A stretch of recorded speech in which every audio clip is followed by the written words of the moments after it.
Salam alaikum, si cette vidéo vous plaît, pensez à cliquer sur le bouton j'aime, à vous abonner et à cliquer sur la cloche de manière à rester informé de toutes les nouvelles vidéos publiées sur la chaîne Voix Off for Islam. Et pour finir, je vous invite sur notre site web voixofforislam.fr, vous êtes les bienvenus. A tout de suite, Inch'Allah.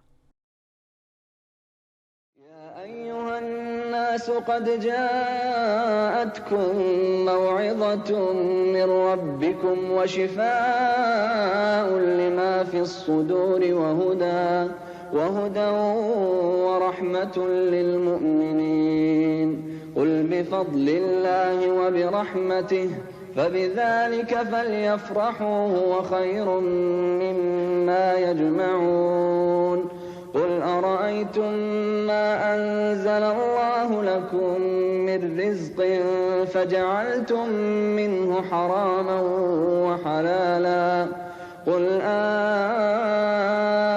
الله أذن لكم أم على الله تفترون وما ظن الذين يفترون على الله الكذب يوم القيامة إن الله لذو فضل على الناس ولكن أكثرهم لا يشكرون وما تكون في شأن وما تتلو منه من قرآن ولا تعملون من عمل إلا كنا عليكم شهودا إذ تفيضون فيه وما يعزب عن ربك من مثقال ذرة في الأرض ولا في السماء ولا أصغر من ذلك ولا أكبر إلا في كتاب مبين ألا إن أولياء الله لا خوف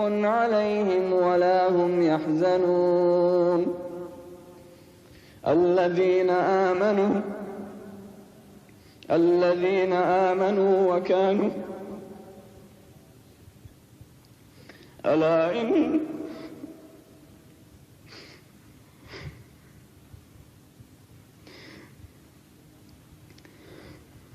ألا إن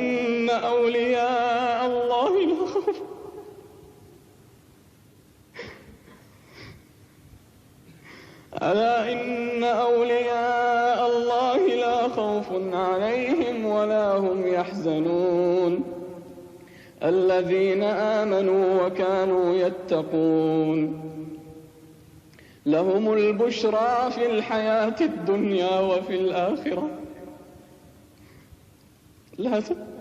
لا تبديل لكلمات الله ذلك هو الفوز العظيم.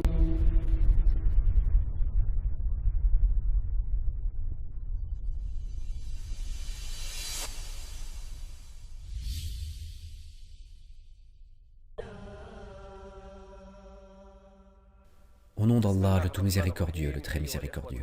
Chers frères et sœurs, que la paix d'Allah, sa miséricorde et ses bénédictions soient avec vous, et soyez les bienvenus dans ce nouvel épisode de l'émission « Les histoires des prophètes ». Dans l'épisode précédent, nous avons parlé du prophète Moussa, alayhi salam, et de Aaron, lorsqu'ils sont entrés dans le palais de Pharaon. Ils discutaient avec lui, et ils lui rappelaient Allah exalté soit-il. Mais Pharaon n'a pas voulu de ce rappel, et il n'a pas réussi à tenir tête à Moussa, et il l'a menacé de prison. Et Moussa, alayhi salam, lui montra deux prodiges évidents.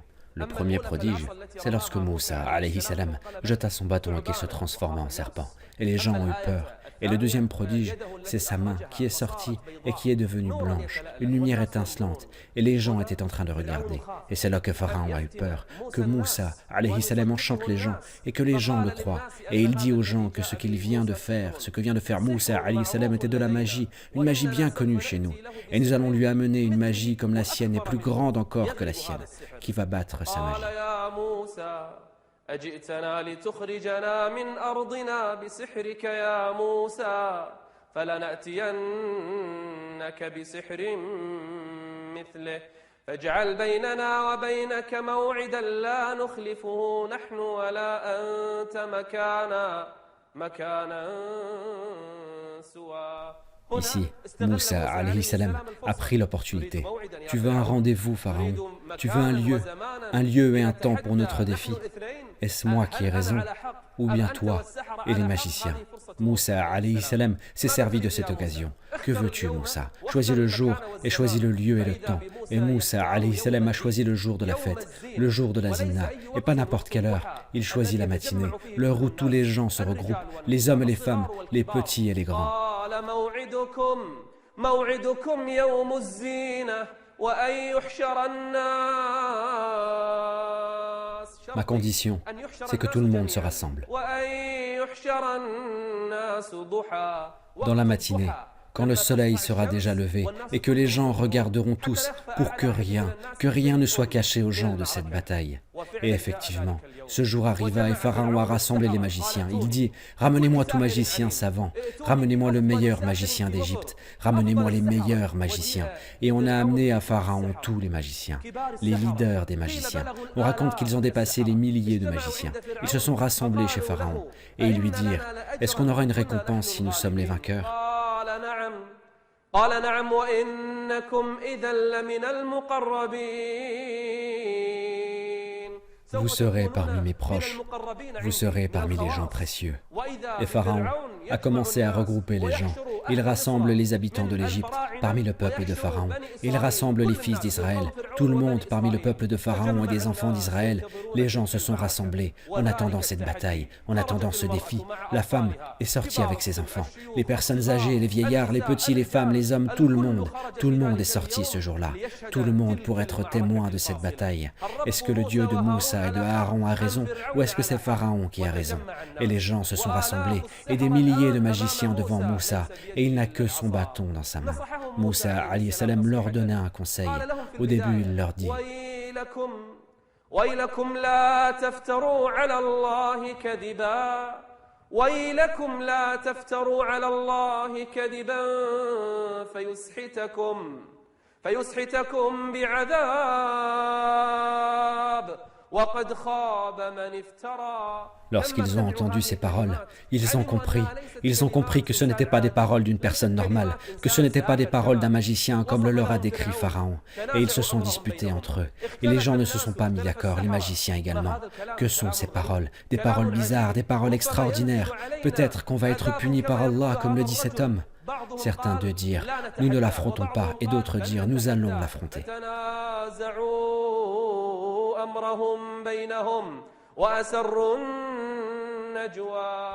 Certains parmi eux ont rassuré les autres. Ils dirent, ne vous en faites pas, ces deux-là sont juste des magiciens. Ils veulent posséder cette terre et ils veulent vous chasser de votre terre. Rassemblez donc votre ruse, puis venez en rang serré. Et celui qui aura le dessus aujourd'hui aura réussi. Les deux équipes se sont affrontées, l'équipe de Moussa avec le bâton et une autre équipe, des milliers de magiciens, dans leurs mains des bâtons. Et ils diront, Moussa, qui va commencer? Ou tu jettes le premier ton bâton, ou que nous soyons les premiers à jeter. Qui commence par jeter le bâton? Moussa leur dit, jetez plutôt, commencez par jeter. Et ils dirent, avant de jeter, et le Pharaon qui les regarde, il jure par la puissance de Pharaon, car il ne croit pas en Allah.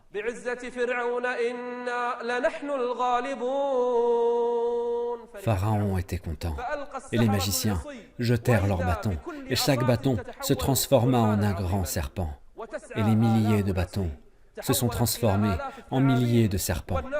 Et les gens reculèrent, les gens s'enfuyaient, et Moussa alayhi salam les regardait, et il prend peur, il craint que les gens repoussent son appel, et ils jetèrent leurs bâtons. Et ils vinrent avec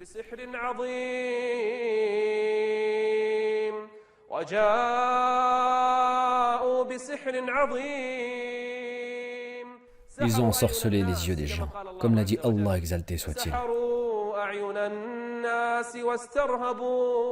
Les gens ont eu peur, et Pharaon était content, et les notables autour de Pharaon étaient contents également. Les magiciens étaient contents, et Moussa alayhi salam, Allah exalté soit-il lui révèle.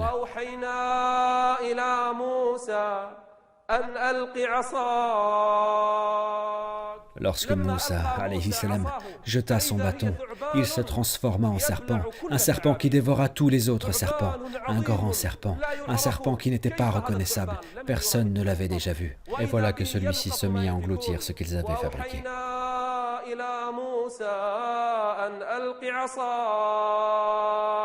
فإذا هي تلقف ما يأفكون فوقع الحق وبطل ما كانوا يعملون. Les magiciens étaient battus, et quand ils ont vu cela, ils ont su que c'était un fait d'Allah, exalté soit-il, et que ce n'était pas un fait d'un être humain. Et tous les magiciens se sont prosternés pour Allah, exalté soit-il. Pharaon regarde, et les gens regardent.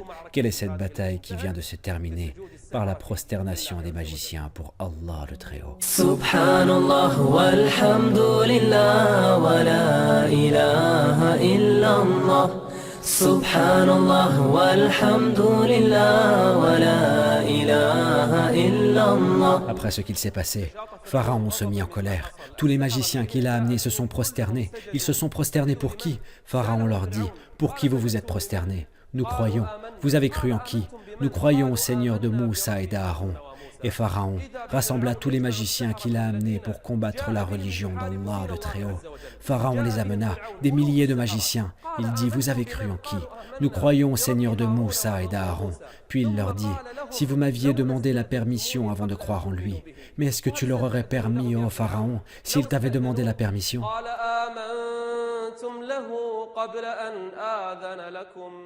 Puis il se tourna vers tous ceux qui l'entourent et dit,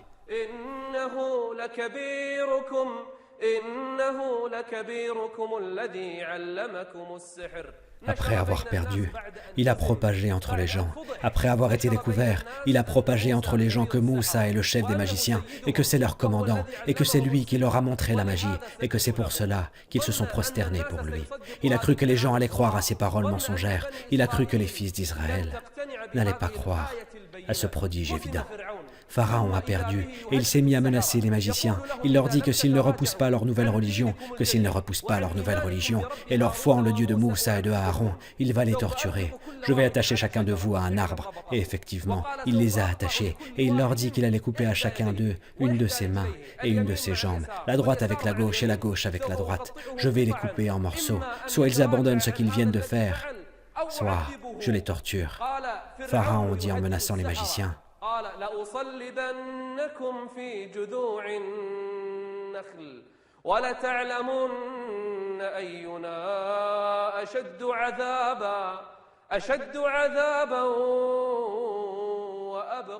et les magiciens qui combattaient Allah et son prophète, regardaient leur détermination. Il n'y a pas de mal. Fais ce que tu veux, Pharaon. Fais ce que tu veux, car nous croyons en Allah, le Seigneur de l'univers. Ce que tu feras n'est pas important. Coupe nos mains, tue-nous, égorge-nous, car tu fais ça habituellement dans la vie. Et nous ne voulons pas de cette vie. Gloire à Allah. Comment auparavant ils combattaient Allah et comment maintenant ils sont déterminés et ils n'ont pas peur de la torture pour Allah le Très-Haut. Ils dirent, nous ne le repousserons pas.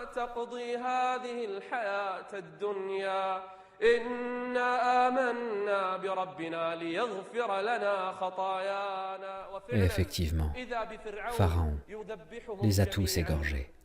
Au début de la journée, ils étaient des magiciens mécréants. Et à la fin de la journée, ils étaient des martyrs, innocents.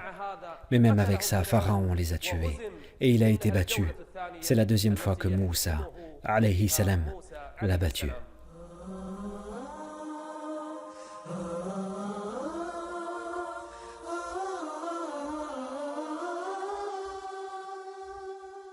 Alors même que les magiciens ont cru en Allah le Très-Haut et que Pharaon a vu ce qu'il a vu parmi les prodiges évidents et qu'il est resté dans son obstination, dans sa mécréance et son entêtement, Moussa les invite à croire en Allah et eux ils continuent dans leur mécréance et dans l'obstination et l'entêtement.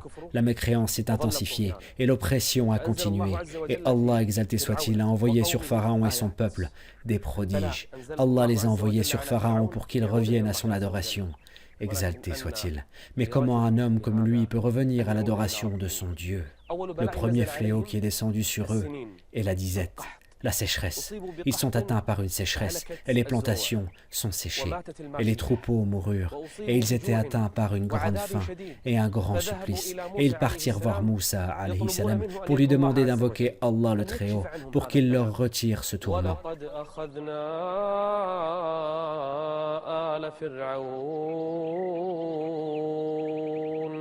ولقد أخذنا آل فرعون بالسنين ونقص من الثمرات لعلهم يذكرون. Et à chaque fois que le fléau descendait sur eux, ils partaient voir Moussa, alayhi salam.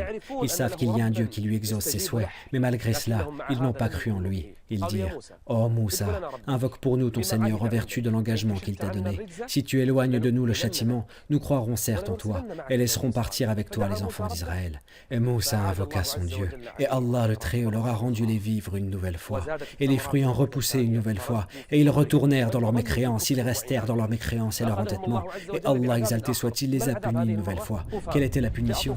Une inondation qui a détruit toutes les plantations et a couvert tout ce qu'ils avaient comme fruits. Et ils repartirent voir Moussa. Invoque pour nous ton Seigneur en vertu de l'engagement qu'il t'a donné. Et il a invoqué Allah le Très-Haut. Et quand il invoqua, ils restèrent dans leur mécréance. L'inondation s'est arrêtée et les plantations ont repoussé une nouvelle fois.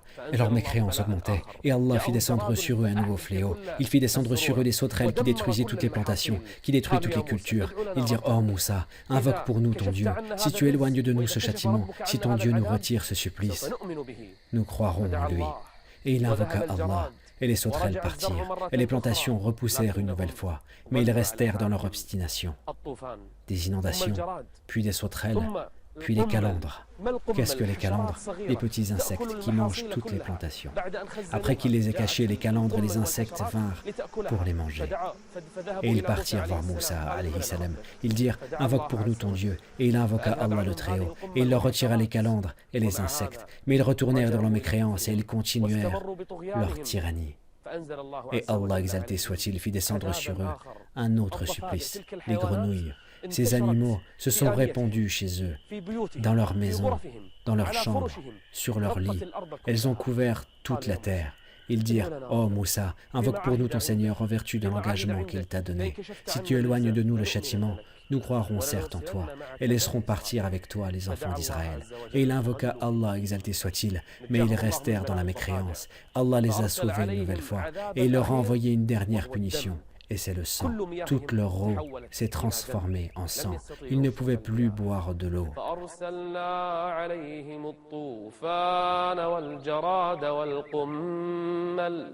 والقمل والضفادع والدم آيات مفصلات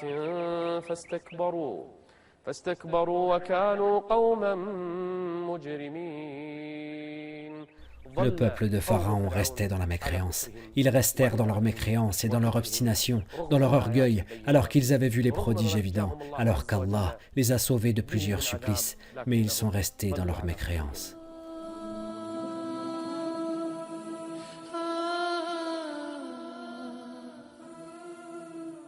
Pharaon et son peuple ont décidé d'égorger les enfants d'Israël, de les torturer et de les tuer, de répandre leur sang.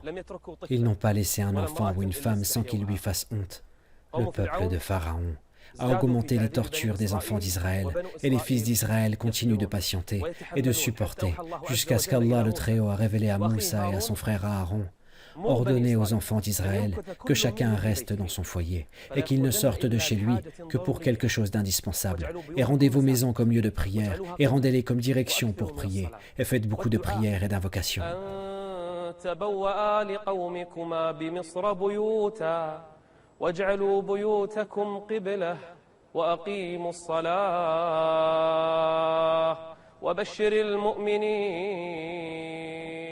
Mais la torture ne cesse d'augmenter, et le fléau s'agrandit sur les enfants d'Israël, jusqu'à ce que les enfants d'Israël viennent voir Moussa. Ils dirent: « Oh Moussa, nous avons été maltraités avant que tu nous viennes, et après que tu nous sois venu. Nous passons d'un supplice à un autre, et d'un fléau à un autre. » Mais les fils d'Israël sont des patients, ils n'ont pas de force, ni de puissance, jusqu'à ce que Allah révéla à Moussa et à son frère Aaron qu'il était temps de sortir de l'Égypte, qu'il était temps de la quitter. Ordonnez aux fils d'Israël, en un jour donné, qu'ils sortent tous, les hommes, les femmes, les enfants et les vieillards. Ils ont demandé la permission à Pharaon de sortir un jour de festivité chez eux, pour faire leur fête, et Pharaon les crut. Alors ils sortirent de nuit, tous, des centaines de milliers de gens, les hommes, les femmes, les vieillards, les enfants, les vieilles, tous, ils sortirent tous, et Pharaon en fut informé seulement quelques heures plus tard. Il envoya alors quelqu'un à leur poursuite, et il rassembla son armée. Et quand il rassembla, il leur dit: إن هؤلاء لشرذمة قليلون وإنهم لنا لغائظون وإنا لجميع حاذرون. Il fit un rassemblement complet, toute son armée, tous les hommes pour qu'ils partent à la poursuite des fils d'Israël.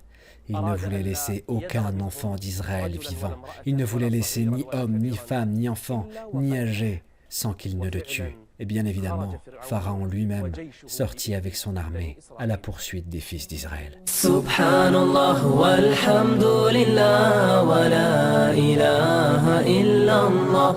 Subhanallah walhamdulillah wa la ilaha illallah. Moussa alayhi salam est arrivé avec les fils d'Israël aux abords de la plage. Ils sont aux abords de la plage et la mer est devant eux. Au lever du jour, ils regardèrent derrière eux et ils virent Pharaon. Il était visible à l'horizon, avec lui son armée qui peut-être dépasse des centaines de milliers. Une armée titanesque. Il est arrivé chez qui? Il est arrivé chez les fils d'Israël. La mer est devant eux, l'ennemi est derrière eux.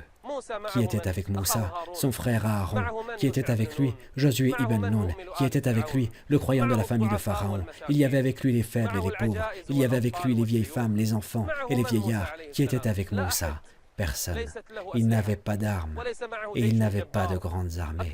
Et la plupart d'entre eux étaient des femmes, car Pharaon a exterminé les enfants mâles. Les gens regardaient et ont eu peur. Ils dirent: qu'allons-nous faire alors que cet océan est devant nous? Qu'allons-nous faire alors que Pharaon nous a rattrapés?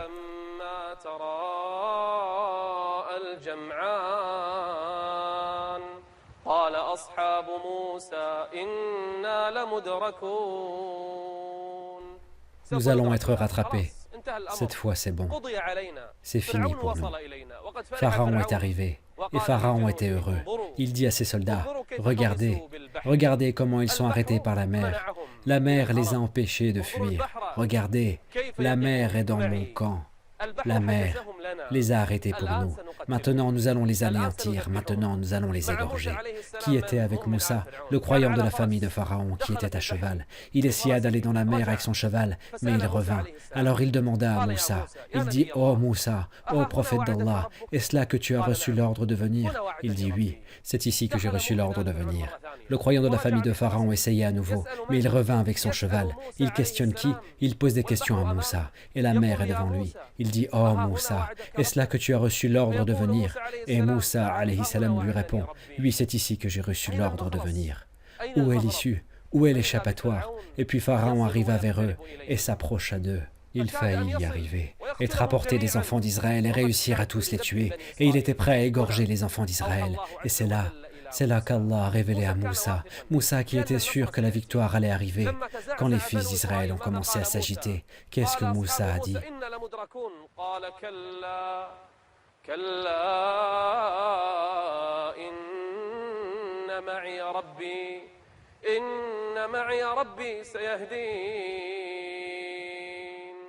Ce que vous racontez est impossible. Il n'arrivera jamais. Allah le Très-Haut est avec moi et il ne me laissera jamais tomber. C'est la confiance en Dieu. Et c'est à ce moment-là qu'Allah a donné l'ordre à Moussa. Que possèdes-tu? Un bâton qui fait des miracles. Allah le Très-Haut dit à Moussa: frappe la mer de ton bâton. Et Moussa, alayhi salam, frappa la mer avec son bâton. Et la mer se fendit en deux parties. فكان كل فرق كالطود العظيم.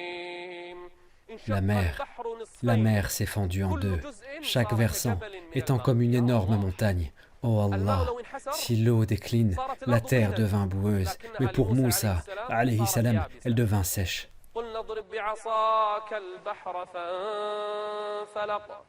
فكان كل فرق كالطود العظيم. Allah est grand. La mer était comme deux montagnes, et il y avait un chemin entre les deux. Moussa traversa. Avec lui des centaines de milliers de fils d'Israël, les femmes, les vieillards et les vieilles, tous marchèrent entre les deux montagnes d'eau. Moussa marcha jusqu'à ce qu'il eût dépassé la mer, et Pharaon venait d'arriver. Il était derrière eux maintenant. Il arriva à la mer, et la mer était encore fendue en deux. Et quand Moussa eut dépassé la mer, il voulait frapper celle-ci avec son bâton, pour qu'elle redevienne comme avant. Allah lui dit, « Non, oh Moussa, laisse-la comme ça, pour une sagesse qu'Allah le Très-Haut a voulu. Qu'est-ce qu'il va arriver ?» Pharaon hésite encore. « Je traverse ou je ne traverse pas ?» Les gens lui disent, « Va derrière lui, Pharaon, rattrape-le, il va prendre la fuite. » Et Gabriel commençait à descendre du ciel, avec un cheval, qui a attiré le cheval de Pharaon. Il l'incite à aller entre les deux montagnes d'eau. Et Pharaon, involontairement, Pharaon sentait qu'il y avait quelque chose d'anormal. Il savait que c'était un messager d'Allah. Il savait que Moussa était envoyé par son Seigneur. Et Pharaon commença à traverser les deux montagnes d'eau. Et qu'est-ce qu'il s'est passé dans sa dernière destinée? Et quand il entra, son armée entra avec lui. Et quand il arriva au centre de la mer reprit sa forme initiale. Et la mer, avec ses vagues houleuses, comme des montagnes, tomba sur Pharaon. Oh Allah, quel paysage! La mer est redevenue comme elle était. La mer retomba sur Pharaon. La mer retomba sur Pharaon et ses soldats. La mer est un soldat d'Allah. Maintenant, elle se conforme aux ordres d'Allah le Très-Haut. Elle s'ouvre pour Moussa et elle tombe comme les vagues, comme les inondations, sur Pharaon et ses soldats. Maintenant, ses soldats se noient. Maintenant, Pharaon se noie. Pendant ces instants, Pharaon voulut et son âme sort de sa gorge. Il a voulu se repentir. Il a voulu croire. Pharaon dit,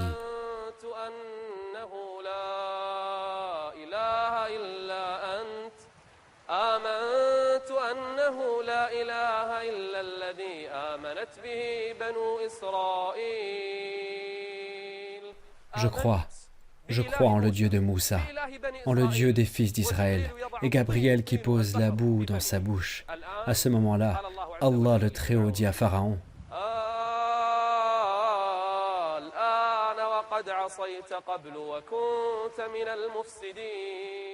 maintenant, le repentir ne te servira à rien. Et les fils d'Israël n'ont pas cru.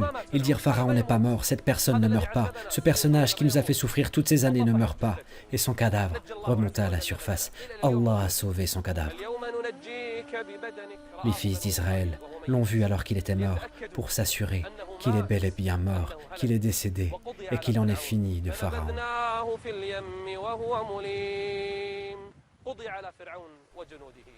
Les fils d'Israël furent sauvés grâce à Allah, et Allah sauva Moussa et ceux qui étaient avec lui.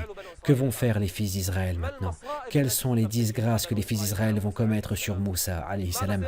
Que vont demander les fils d'Israël à Moussa maintenant, après avoir été sauvés par Allah, exalté soit-il?